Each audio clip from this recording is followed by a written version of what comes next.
like I could bust, but I won't do that out of respect.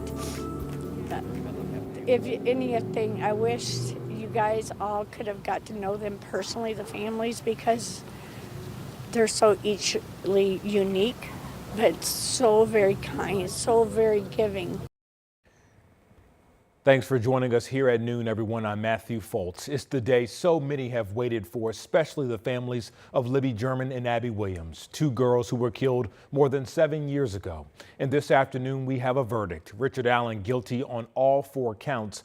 We've covered this story since the very beginning, and our Bob Siegel and Emily Longnecker have both been inside the courtroom for all of these proceedings, bringing firsthand accounts of the biggest developments, including when the verdict was read. So I can tell you that at the time that the verdict was read, Judge Gall requested that there not be any outbursts in the courtroom. So at first things were quite subtle. Richard Allen had very little reaction, very little emotion. At one point he turned back to look at his wife and mother and said, "Are you okay?" To my left, we saw the families of Abby and Libby clutching one another, hugging, again, very quietly, seeming to really savor the verdict that came back from the jury. And then as the judge and the jury left the courtroom, then we saw much more emotion. At one point, one of the investigators from Indiana State Police actually went up to prosecutor Nick McLeland and gave him a hug and a kiss. So there was certainly more emotion at that point, and some of that emotion than we saw outside the courthouse as well. I mean, when the verdict was read, when we got news of the verdict, people outside cheering, holding up signs, justice for Abby and Libby, and then we saw family members coming out and embracing. And about an hour after the verdict was read, Becky Patty posted this little picture here of Libby when she's a little girl, and she's wearing a superhero's cape. And we've heard time and time again that police call Libby and Abby both heroes. Libby especially for rolling on that video of Bridge Guy, had the presence of mind, had the instinct to roll on that man as he was following Abby, and law enforcement has credited her for helping in this investigation, helping solve her own murder. We know that she often said when she wanted to grow up, she wanted to help police solve crimes. They have said that she did that, and she took Abby along with her. So not everyone happy. Kathy Allen coming out of the courthouse today and saying that this is not over at all, and we know that it is certainly not, right? Richard Allen is going to be sentenced on December 20th, but after that, we expect an appeal. Yes, we do expect an appeal, and that appeal can be filed within 30 days after sentencing takes place. Back to you. And over the course of this case, there have been several changes made to the Monon Highbridge Trail. The infamous down the hill video captured on Libby German's cell phone gives you an idea of what it looked like back then. Now security is a top priority. You can see new lights as well as cameras thanks to $1 million the city got from the state's Next Level Trails program. Delphi Police also adding a new position, a Parks and Trails Liaison Officer, which will oversee the trail system across the city. And there are also other improvements made to the bridge itself. In 2022, crews installed a new prefabricated decking plus custom steel rails. You can also find a new trailhead parking area and more information kiosk. And if you want to get caught up on the trial and this investigation ahead of the sentencing on December 20th, you can watch our Delphi debrief shows right now on WTHR+. It is a stream the show on demand app, so it's free. You can get it on Apple TV, Amazon Fire Stick, and Roku. Time is now 12:04 on your Tuesday afternoon as you take a live look over downtown Indy. Certainly a lot cooler, Sean, that we saw yesterday, and a lot more clouds in the sky as well. Yeah, it feels and looks the part of November, my friend. It's been a warm month so far here. Clouds more bark than bite today. Okay. That changes tomorrow afternoon, tomorrow night. But yeah, let's take a tour here. And this actually, the cloud cover is coming from moisture. In our case, off of Lake Erie, the wind wrapping around this high.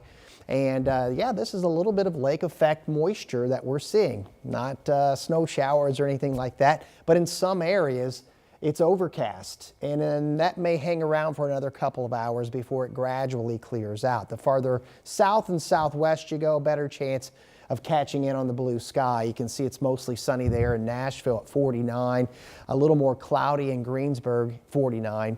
You get closer to I-74 and to the north, and this is what you have here. For the most part, overcast right now, and that's helping keeping temperatures in check. We're in the middle 40s compared to yesterday. As we look at the map, temperatures good 10 degrees colder than this time 24 hours ago. So part of the transition we've been talking about. Here's the blanket of clouds here in Indy. We're at 46 with an east wind cutting under that right now. It will be very gradual clearing, but we suspect by about 4 or 5 p.m. more sun in the sky than cloud cover. We got more on the rain coming in for tomorrow. How much to expect all ahead in your forecast. This afternoon, we're learning more about a crash that killed a teen in Hendricks County. We first told you about this incident yesterday at noon. The Northwest Hendricks School District confirmed the driver was 16-year-old Morgan Henderson, who was a student at Tri-West High School. The crash happened around 8:30 yesterday morning on County Road 900 North in Pittsboro. A neighbor near the scene told our crew Henderson came off the road, hit a parked truck, and then flew into their front yard. The district released this statement saying, quote, when a tragedy occurs, it affects not only that school, but the entire school district family. And we grieve with the students, staff, and families affected by this loss. This afternoon, 13 News is digging into a death investigation at a Planet Fitness on the city's south side. Family members confirmed 39-year-old Derek Sink went into a tanning bed at the gym on Friday and was found dead 3 days later, yesterday morning. His family tells us he struggled with drugs and a needle was found in the room where he was found. Right now, we're still awaiting the official cause of death from the coroner. Sink's aunt tells us that they reported him missing on Friday. She says he was wearing an ankle monitor, which helped investigators determine that he never left Planet Fitness. Signs on the business say tanning is currently unavailable, and we spoke with one woman who was in the gym yesterday morning. She says she and other members noticed a foul smell in the building. And the tanning bed has a door, I believe, but still, like, why are we not concerned that the door has been closed for 3 days in a row, potentially? Sink's family says he was a loving person. Meanwhile, we reached out to both IMPD and Planet Fitness. Police only confirmed that they are investigating a death at that location. Meanwhile, Planet Fitness says they're looking into what happened with the franchise owner of that location. 12:08, a group of students from Decatur Township are getting a lesson outside of the classroom while helping men and women who served our country. These are construction trade students from Decatur Central High School. They spent the week building several homes, a new development near Michigan Street and Holt Road. Those homes will become a neighborhood for veterans who are dealing with homelessness. So certainly glad to see the hard work going for a good cause. Lucas Oil is cutting the ribbon on their new global headquarters at the Keystone at the Crossing. 13 News got an exclusive preview yesterday of this new facility. From California to the Hoosier State, they make engine oils and additives and was little well known in Indianapolis 18 years ago when it put its name on the football stadium. The second generation of Lucas family, Morgan and his wife Katie, are now focused on making its mark on Indy again. We purchased this building and originally thought we'd do some minimal renovations, new paint, maybe take down a wall or two. We ended up tearing down every single wall, and it is a complete rebuild. They hope this move helps streamline operations with the manufacturing plants in Corydon, Indiana. The new headquarters has office spaces for 80 employees, a museum, plus a cable TV network in the building.